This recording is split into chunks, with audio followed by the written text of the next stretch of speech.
Manisip yung ito. Siyempre, yan.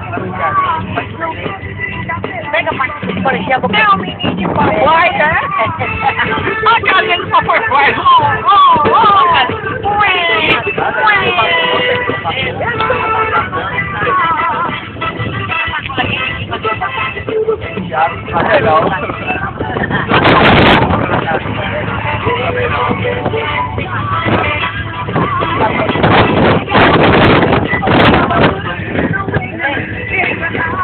Now, hola.